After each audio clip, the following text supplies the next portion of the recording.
நான் உள்துறை அமைச்சரை சந்திக்கிறேன் என்று எல்லா ஊடக நண்பர்களுக்கும் தெரிவித்துட்டேன், பத்திரிகைகளும் தெரிவித்துட்டேன். அதையும் நீங்கள் வெளிப்படுத்தினீங்க.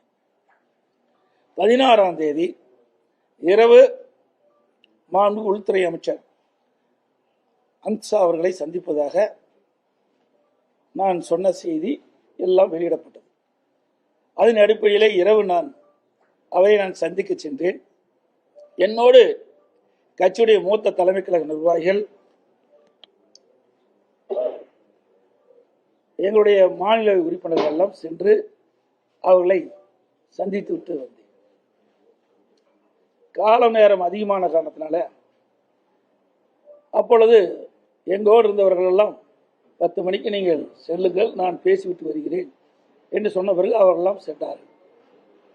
நான் காலையில் மரியாதைக்குரிய மாண்புமிகு இந்திய நாட்டுடைய குடியரசு துணை தலைவர் அவர்களை நேரடியாக ஒரு இல்லத்தில் சந்தித்து அவருக்கு வாழ்த்து கூறினோம். நானும் என்னோடு எங்களுடைய கட்சி மூத்த நிர்வாகிகள், மாநில உறுப்பினர்களெல்லாம் சென்று அவர்களுக்கு வாழ்த்து தெரிவித்தோம். அப்பொழுதும் நான் அரசாங்க காரில் தான் பயணம் செய்தேன்.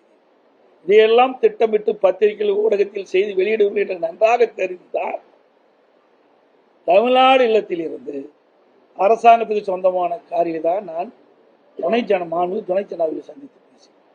பிறகு மரியாதைக்குரிய உள்துறை அமைச்சர்கள் இடைவெளியை சந்திக்கின்ற பொழுதும் நானும் என்னுடைய மூத்த கட்சி நிர்வாகிகளும் என்னுடைய காரிலே அரசாங்க காரில் தான் நேரடியாக உள்துறை அமைச்சர் வீட்டுக்கு சென்று அவரை சந்தித்தேன்.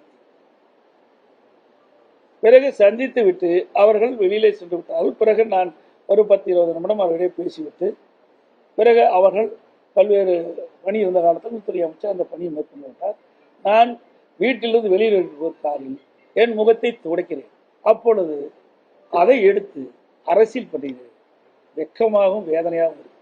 தமிழ்நாட்டிலே ஊடகம் பத்திரிகையும் இந்திய நாட்டுக்கு ஒரு முன்னுதாரணமாக விளங்கக்கூடிய பத்திரிகை ஊடகம் இப்படி தரம் தாழ்ந்து இதை வெளியிடுவது எந்த விதத்தில் சரியாக சிந்தித்து பாருங்கள். ஆக இதையெல்லாம் உங்களுக்கு பரபரப்பான செய்தி கிடைக்கவில்லை என்ற அடிப்படையில் இந்த செய்தி வெளியிடுவது எப்படி ஏற்படும் சிந்திங்க. முகத்தை துடைக்கிறேன். இதில் என்ன அரசியல் இருக்கின்றது? நான் வீட்டுக்கு செல்கின்ற பொழுது, மாண்புமிகு உள்துறை அமைச்சர் வீட்டுக்கு செல்கின்ற பொழுது அரசாங்கத்துக்காக தான் சென்று எல்லா ஊடகத்திலையும் பத்திரிக்கையும் செய்தி வந்தது. வெளியிலே வருகின்ற பொழுது எனது முகத்தை துடைக்கின்ற பொழுது ஒரு வீடியோ எடுத்து ஒரு சில ஊடகங்கள் வேண்டுமென்ற திட்டமிட்டு ஊடகத்தில் எடுத்து பத்திரிகையிலையும் ஊடகத்தில் வெளியிடுவது எந்த விதத்தில் சரியாக இருக்கு சிந்திச்சு பாருங்க. இது உண்மையிலே வருத்தத்துக்குரிய ஊடகத்துக்கும் பத்திரிகைகளுக்கும் என்று ஒரு நடுநிலையோடு செயல்படுது. ஒரு தலைவரை வேண்டுமென்ற ஒரு கட்சியுடைய பொதுச் செயலாளரை திட்டமிட்டு இதை அவதூறாக செய்தி வெளியிடுறது சரியில்லை என்பதை மட்டும் நீங்கள் உணர வேண்டும். இன்றைக்கு பத்திரிகையும் ஊடகமும் நாட்டு மக்களுக்கு செய்தியை கொண்டு சேர்க்கக்கூடியவர். இன்னும் சொல்ல போனா நான் சொல்லக்கூடாது, வருத்தத்தோடு சொல்றேன், இனிமேல் ரெஸ்ட் ரூம் போனா கூட உங்களுக்கு சொல்லிட்டு தான் போகணும். அப்படிப்பட்ட நிலைமைக்கு இன்னைக்கு அரசியல் போய்விட்டது. இனிமேல் நான் பொதுச் செயலாளர் ரெஸ்ட் ரூம் போனா பத்திரிகையில் உடனே இந்த ரெஸ்ட் ரூம் போறேன்னு சொல்லிட்டு போக வேண்டிய நிலைமைக்கு இன்றைக்கு ஒரு சூழ்நிலை ஏற்பட்டு அச்சத்தின் அடிப்படையில் சொல்றேன். இதுல என்ன இருக்குது? இது ஏன் இவ்வளவு பெருசு பற்றி இத முதலமைச்சர் இதில் பேசுறார், எங்க கூட்டத்தில் பேசுறார், கரூர் கூட்டத்தில் பேசுறார். எடப்பாடி பழனிசாமி முகத்தை மறைத்து கொண்டு வெளியிலே செல்வதற்கு என்ன காரணம்? நான் தான் பகிரங்கமாக உள்ள போனேன்ல, செய்தியை வெளியிட்டு விட்டு மாண்பு உள்துறை அமைச்சரை இந்த நேரத்தில் இந்த தேதியில் போய் பார்க்கிறேன் என்று செய்தி வெளியிட்டு எல்லா ஊடகத்திலையும் அந்த காட்சி வந்தது. நான் காரில் போற காட்சி வந்தது சொல்லிட்டு தானே போனேன். ஒரு முதலமைச்சர் எதை பேசுவது என்று தெரியாம பேசிக்கிட்ட முதலமைச்சர், அதனாலதான் பொம்மை முதலமைச்சர் சொல்லிட்டு இருக்கிறேன்.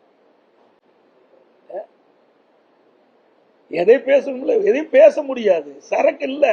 எங்கள் மீது எந்த குற்றச்சாட்டும் சொல்வதற்கு அவரிடத்தில் எந்த ஒரு ஆதாரமும் இல்லை.